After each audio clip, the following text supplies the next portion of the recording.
Денеска по македонски јазик во 4-то одделение ќе учиме една македонска народна приказна. Знам дека децата уште од најмала возраст многу ги сакаат народните приказни.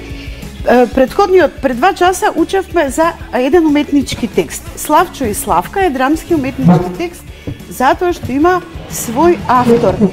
Народните приказни немаат еден автор, значи не се уметнички текстови, туку бабата и дедото раскажуваат на своите внуци покрај огинот, па потоа тие деца кога ќе пораснат раскажуваат на своите деца, па нешто додаваат во приказната, нешто ќе одземат во приказната и затоа не можеме првичната верзија на приказната никогаш да знаеме каква била. За разлика од уметничкиот текст, така како што е напишан, се стои така напишан, ниту се додава, ниту се одзема. Сите народни приказни имаат некаква поука, многу не учат. Нормално во народните приказни царот е најважен. Па и во нашата приказна, што се вика царот и орачот, царот е најважен. И царот секогаш во приказните не е представен како млад, секогаш е представен како повозрасен, а принцот е тој што е млад. Така? И еве, си бил еден цар во едно царство и еден ден тргнал низ царството да види што има меѓу народот.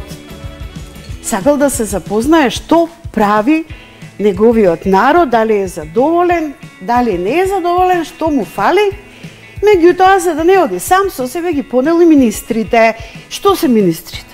Па министрите се оние кои што управуваат со и го советуваат, и го советуваат помошниците. Да, и обично, нели, од тие луѓе очекуваме да бидат многу мудри. Така.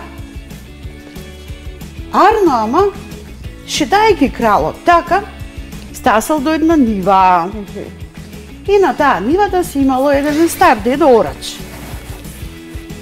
Добар ден, Орачу, го поздравил царот. Добар ден, Бог ти дал добро. И сега царот го прашува. Оваа планина одамна ли е покриена со снег? Од 30 години, одговорил Орачот. А можеш ли да ги острижеш овие овни? Море кожите ќе им ги одерам, само да ми паднат во раца. Што ли зборувале царот и Орачот, што и да зборуваме, меѓусебно се разбрале. И сега царот одминал понатаму, си заминале, го оставиле Орачот да си работи својата работа и ги запрашал министрите. Што го прашав Орачот и што ми одговори тој? Министрите се замислиле и не можеле ништо да одговорат. Може би поспани биле од собајле. Не знаеме, чести цару. Ти праша за снегот на планината, а снег немаше. Праша за стрижање овни, а овни немаше. Помислете се, рекол царот. Ако не ми одговорите, ќе ве отпуштам, а за министер ќе го земам оној старец, затоа што тој веднаш ми одговори. А ова е закана веќе. И сега што да прават министрите? Мислеле, думале и решиле да одат кај Орачот. Царот си отишал, а министрите останале да мислат што прашал господарот, а што одговорил Орачот. Не можеле да се досетат, па се вратиле кај Орачот. Орачу, што те праша царот? Јас ќе ви кажам, ама да ми ги дадете сите жолтици што ги имате. Итар Орачот. Министрите немале што друго да прават, па се согласиле. И што им одговорил? Што мислите, знаете ли што им одговорил Орачот? Не. Не? Да читам? Да. Добро, тогаш Орачот рекол. Царот ме праша за мојата глава, одамна ли е побелена? Јас му одговорив од 30 години. Тоа бил снегот, белата коса на главата. Потоа ме праша дали можам да ги острижам овните. Јас му кажав дека и кожите можам да им ги одерам. А вие сте овните, дојдовте кај мене и јас ви ги земав сите жолтици, да ви ги одрав кожите. и замисле како си отишле министрите. Сигурно Засрамени. Засрамени и изненадени од одговорите. И се чудат како тоа не им текнало. Не им туку му текнало на еден обичен орач. Меѓутоа во приказните народот е секогаш мудар, а царот е секогаш правичен. За разработка на текстот имаме една техника звезда. Така. Прво да ве прашам дали ви се допадна текстот. Да, многу. Да? Многу е убава приказната и многу може да се научи од неа. Ќе користиме техника звезда на приказната. Имаме звезда нацртано и горе имаме едно прашање во врска со ликовите. Прво да ми одговорите кои ликови се среќаваат во оваа приказна. Царот, министрите и орачот. Така. А кој е најглавен лик тука? Па царот да речеме и орачот. Или орачот. Или орачот. Содржината се врти Околу нив двајца. Така, но најмногу околу орачот. Така, значи главен лик во приказната е орачот. Каде се одвива приказната? Што мислите вие? Царството во на некоја ливада да појана некад. Или нива. Така, Нива. орачот На нива. Така, значи местото е значи местото е нивата. Понатаму, дали во оваа приказна се случило некој проблем? Што мислите? Дали во приказната има нешто што треба да се реши? Па има да се разјасни што разговара царот и орачот. Точно.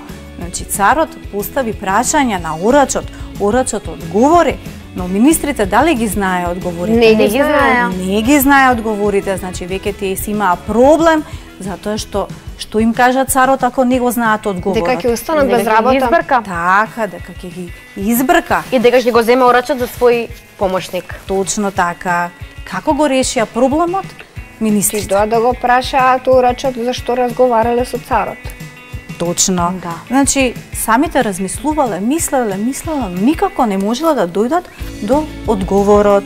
Затоа решиле да одат кај орачот. Значи, во оваа звезда има тие прашања. Одговоривме главен лик, одговоривме место, кој е проблемот, како се реши проблемот.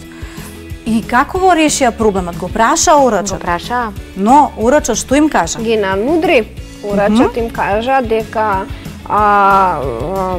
дека за снегот се однесува за неговата коса, а овните што треба да ги истриже се всушност министрите кои што не ги знаеа претходно одговорите, а при тоа треба да ги знаат одговорите за да го советуваат Така. царот. Така. Значи, ги надмудри на тој начин што им ги зема и Парите. така, Златниците, златниците или жолтиците. жолтиците. Така, точно. Дали имате некој умилен дел од оваа приказна? Па да, мудроста на орачот. Така, мудроста на орачот. Тоа е многу убаво од негова страна што ја покажал неговата мудрост, така, Да, што и и светофора така, ги пренел работите на царот. така, повелувале. Имаме три личности. Цар, министри и орач. Како ќе го окарактеризирате царот? Стар, па со круна, па умен, па мудар, па правичен, па не Да. знам, така. А орачот? Орачот исто така Исто. стар, со бела коса, исто така мудар, мудар. паметен и Орачот во тар, приказните го представува народот. народот нормално. Народот никогаш не греши. Народот никогаш не греши. Само не пара сакаат да го слушаат. А министрите? Министрите Дали ги заслужуваат местата на кои што биле поставени министрите? Ако се поведеме од оваа случка што е опишана во приказната. па не ги дискутабилно е дискутабилно е, може за други работи да ги советуваат, за Да, работи може би кои некој што за економија е. така, некои работи кои што пак старецот, односно орачот не ги разбира, тие да ги разбираат, разбираат. така да не Така. треба да ги потценувам. Така е, не треба да ги Но подценуваме. во случајот, да, во случајот, како се вика тоа? Сега од вас ќе Утнеле. говорам. Има повеќе солуции, би можеле да ја продолжим приказната. Нели царот им вели на министрите, ако не дојдете со вистинските одговори, јас ќе ве заменам. Ајде да предпоставиме една ситуација. Откако урачот им ги земал жолтиците на министрите, заминал на дворот пред министрите, на царот му раскажал за средбата со министрите. Што мислите? Како постапил царот со министрите откако тие се вратиле во дворот? Има повеќе опции. Мислам дека затоа што така сакале министрите да го намутрат царот и царот бил многу луд заради тоа што отишел да го праша урачот и ги избркал од работа. Мислам дека не го зел урачот да му биде нов министер, туку урачот му станал многу добар пријател. Најверојатно пријател, да.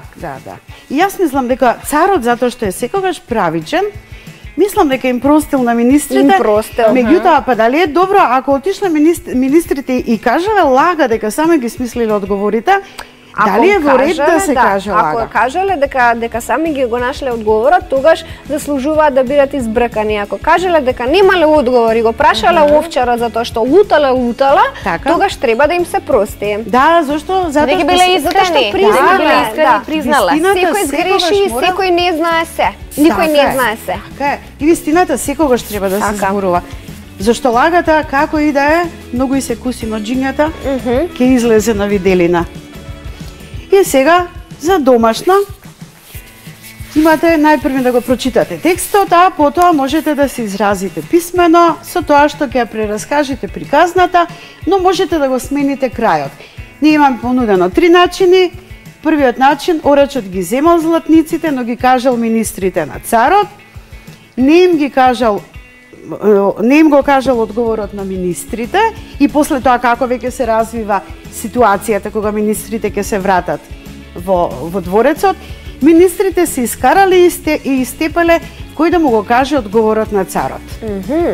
Одбери еден од овие начини или смисли си друг крај по ваша желба и слушајте и читајте народни приказни. Супер, уште една многу интересна и креативна работа што треба да прават децата, да си измислуваат краеви на приказна. Така? Да, и јавете се на бабите и дедовците по телефон, тие најубаво раскажуваат приказни. Да. А потоа нека се чујат меѓу себе, нека си ги раскажат различните приказни. Да, така ќе биде многу убаво. Одлично. Следи следниот час.